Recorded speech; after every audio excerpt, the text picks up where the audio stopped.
Shalom, shalom. Estamos ahora en el video número 9 de estas series de El Talmud Esencial. En este video vamos a estar tocando lo que es el exégesis talmúdico. ¿Qué es un exégesis? Es una interpretación analítico de los textos, referencias de los pasajes del Talmud o de las Escrituras. Es decir, una interpretación correcta o un análisis profundo de los pasajes. Aún antes de poder completar el Talmud, es evidente que la obra vino de un texto básico y una fuente primaria para la ley judía. Actualmente el último libro de fuentes de este material en la literatura judía, siendo que la obra fue a un extent alargado, basado y derivado de las autoridades de ella y consultado cuando es necesario para la elucidación de la práctica y la teórica problemas que existen. Las copias del Talmud y los tratados aislados llegaron a las comunidades judías por todo el mundo, incluyendo a habitaciones remotas en Asia, África y Europa. De aquí fue aún el tema más difícil de estudiar, siendo que uno de los más talentosos eruditos se habían encontrado estudiando estos diferentes textos o manuscritos. Por causa que el Talmud y su editación no es sistemático, cada sección demanda un cierto grado de conocimiento anterior y el trasfondo o bases de los conceptos que se aplican no puede ser claramente explicado. El material, por lo tanto, aquí adentro se refleja como una forma muy específica de vida y contenido es debatido en las diferentes academias que se mantenían como Babilonia o en Eretz Israel, y a veces aparecía entre los estudiantes de otros países y de otras edades desjuntadas o incompletas. De aquí también el lenguaje creó todo tipo de problemas para las diferentes interpretaciones y correcciones. Por ejemplo, el arameico hebreo y su lengua en el Talmud fue escrito para mantener lo que es el dialecto de la judería babilónica por muchas generaciones, pero en otros países los judíos hablaban también dialectos indígenas. Aún en Babilonia el arameo eventualmente se rindió al árabe, por lo tanto trayendo aún a muchos de los musulmanes que conquistaba en el siglo VII de la era presente. Los eruditos vieron todo tipo de comunidades en la diáspora y encontraron problemas del curso de estudio hallado en tener que consultar los diferentes comentarios sobre el Talmud.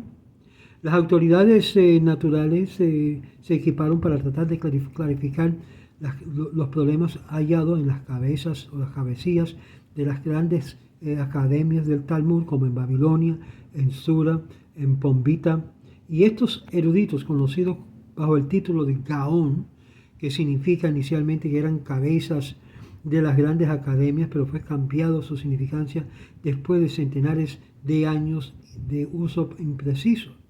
Sus heredores eran los Amoraim, que ya habíamos hablado sobre ellos en un video anterior, y por lo tanto fuente primaria de explicación del Talmud.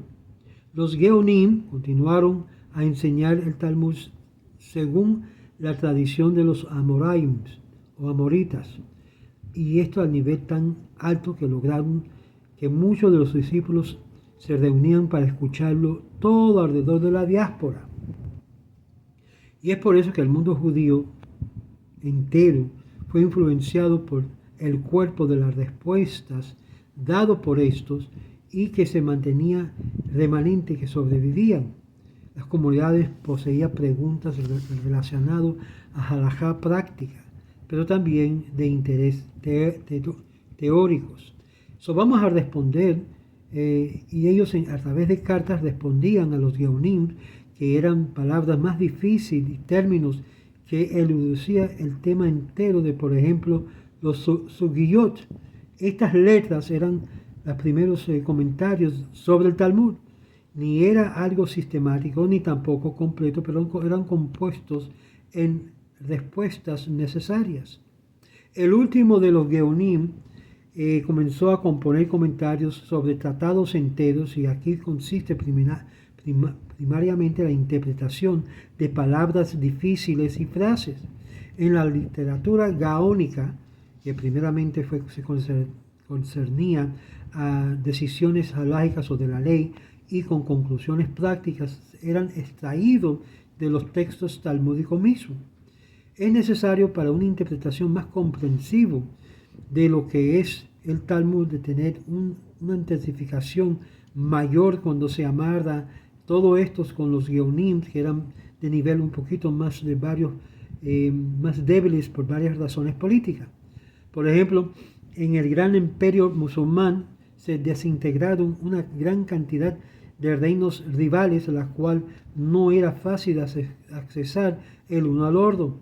El centro del califato de Bagdad y las academias grandes eran ubicados ahí y por lo tanto era de gran importancia, influencia y tenían eventualmente un gran surgimiento eventual que llevaba a la gente a acercarse más a estas instituciones, trayendo así un fin al periodo de los Geonim.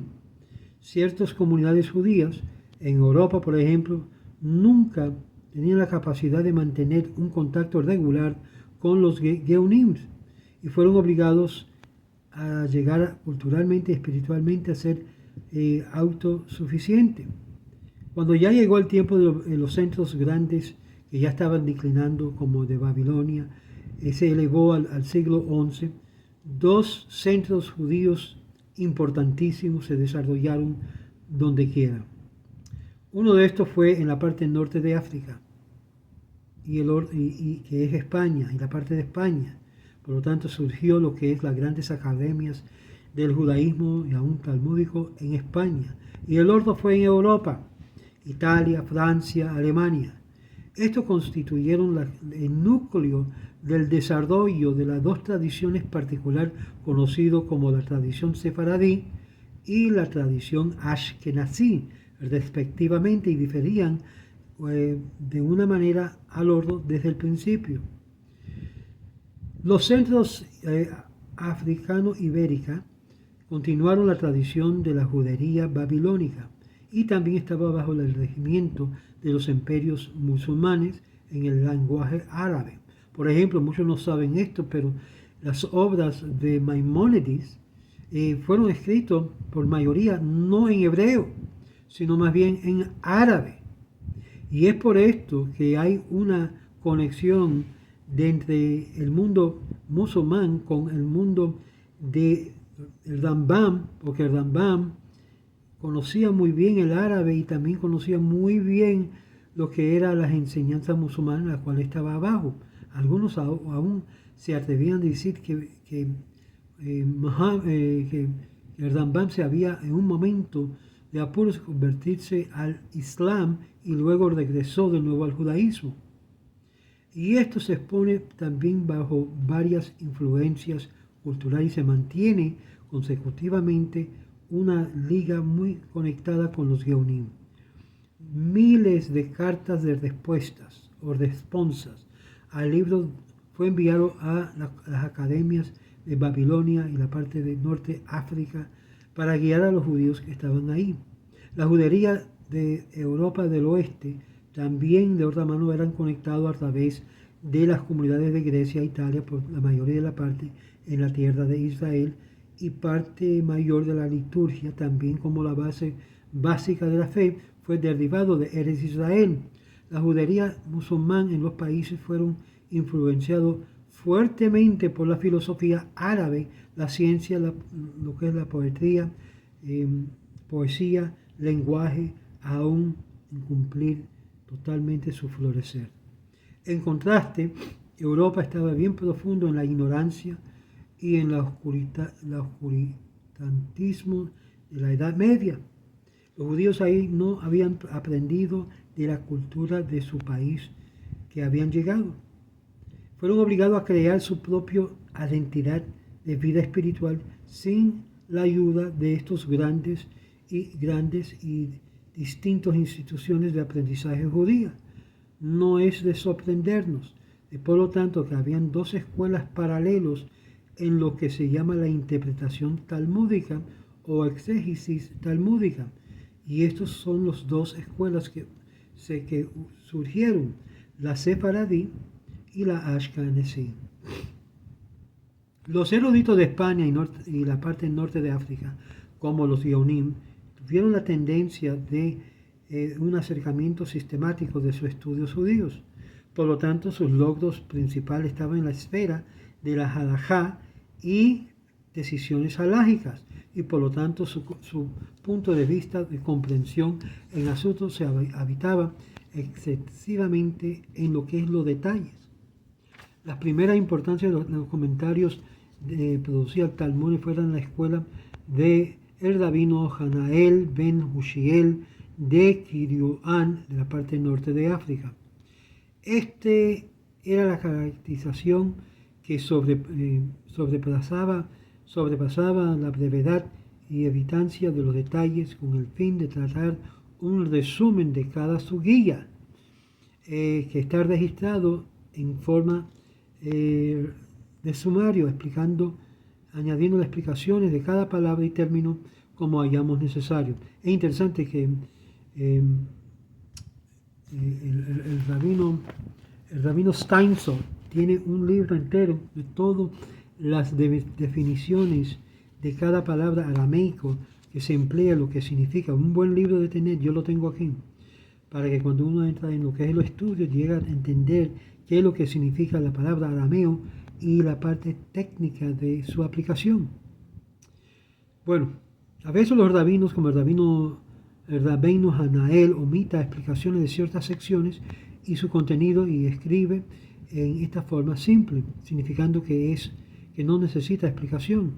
Similarmente, hay métodos que se emplean para sus contemporáneos siguiendo a sus compatriotas, como el rabino Nissim Gaon en su obra Maftea Manuleh HaTalmud, las llaves de la cerradura del Talmud, las cuales están desinjuntado por la obra del rabino Hanael y tratan solamente por la elucidación de ciertos seguyot particular.